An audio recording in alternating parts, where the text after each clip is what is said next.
नमस्कार, day to day news Bharat देख रहे हैं आप। मैं आप सभी के साथ दिमाग। देश में सोना और चांदी खरीदना अब और भी ज़्यादा महंगा हो गया है। केंद्र सरकार ने गोल्ड और सिल्वर के आयात पर लगने वाली ड्यूटी को 6% से बढ़ाकर 15% कर दिया है।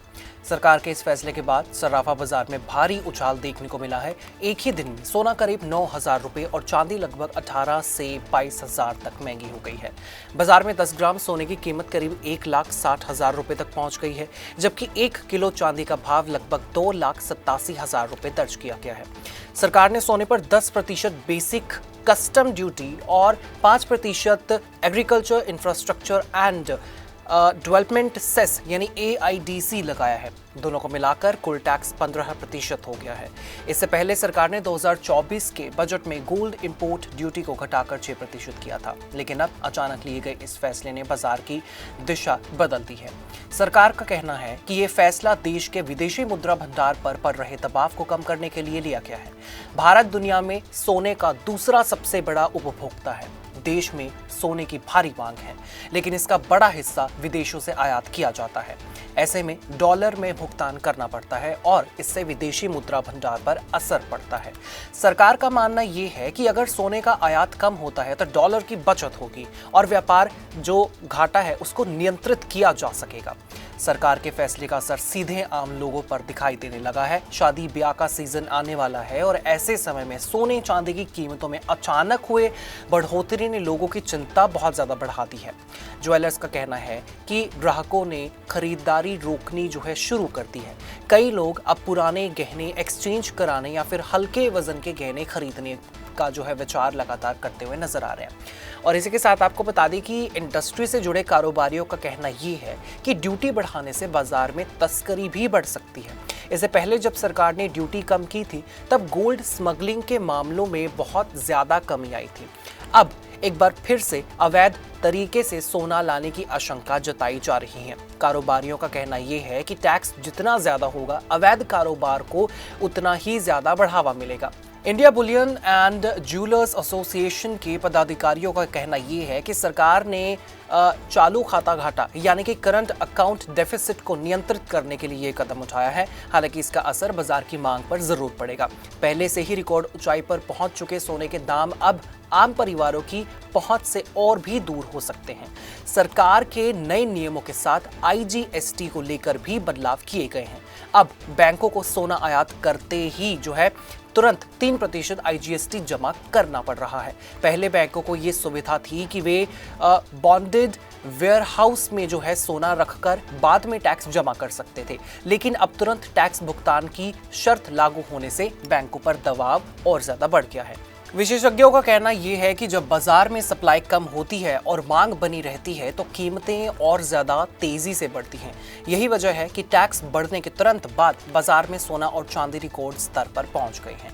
इस पूरे मामले के बीच प्रधानमंत्री नरेंद्र मोदी का बयान भी चर्चा में है। प्रधानमंत्री ने हाल ही में आपको बता दें कि देशवासियों से अपील की थी कि लोग 1 साल तक सोने की खरीदारी से बचें। प्रधानमंत्री ने कहा था कि देश हित में विदेशी मुद्रा बचाना बहुत ज्यादा जरूरी है और लोगों को इस दिशा में सहयोग करना चाहिए। उन्होंने ये भी कहा कि पहले संकट के समय लोग सोना दान कर देते थे, लेकिन अब जरूरत सिर्फ इतनी है कि लोग कुछ समय तक खरीदारी सीमित करें। प्रधानमंत्री के इस बयान के कुछ ही दिनों बाद सरकार का ये फैसला सामने आया है, जिसके बाद विपक्ष सरकार पर सवाल उठा रहा है। विपक्ष का कहना यह है कि सरकार आर्थिक दबाव को संभाल नहीं पा रही है और उसका असर अब सीधे आम जनता पर डाला जा रहा है। हालांकि सरकार का दावा है कि ये कदम लंबे समय में अर्थव्यवस्था को मजबूत करेगा। अर्थशास्त्रियों का कहना यह है कि अगर सोने की आयात कम होता है तो इससे व्यापार घाटा घट सकता है। भारत हर साल बड़ी मात्रा में सोना आयात करता है और इसके लिए भारी मात्रा में डॉलर खर्च करने पड़ते हैं। जब डॉलर की मांग बढ़ती है तो रुपए पर दबाव आता है। हाल ही में रुपए डॉलर के मुकाबले रिकॉर्ड निचले स्तर तक पहुंच गया है। ऐसे में सरकार आयात कम कर विदेशी मुद्रा बचाने की कोशिश कर रही है। बाजार में इस फैसले के बाद अलग अलग प्रतिक्रियाएं सामने आ रही हैं। कुछ लोग इसे देश हित में जरूरी कदम बता रहे हैं, जबकि कई लोग इसे आम आदमी की जेब पर बोझ मान रहे हैं। खासतौर पर आपको बता दें कि मध्यम वर्ग और ग्रामीण परिवारों पर इसका असर ज्यादा दिखाई देगा, क्योंकि भारत में सोना सिर्फ निवेश नहीं बल्कि सामाजिक और सांस्कृतिक परंपरा का भी हिस्सा माना जाता है। ज्वेलर्स कारोबारियों का कहना यह है कि अगर कीमतें इसी तरह से बढ़ती रही तो बाजार में मंदी आ सकती है।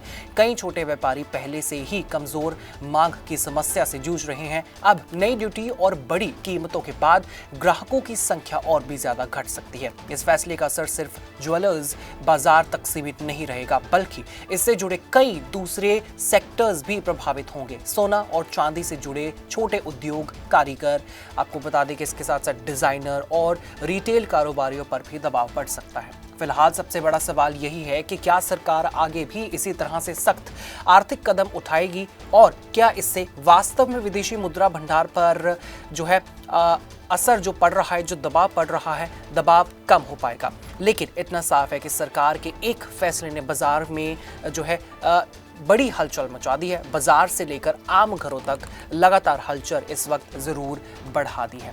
आपका इसके बारे में क्या कुछ कहना होगा, आप अपने कमेंट सेक्शन में जरूर बता सकते हैं।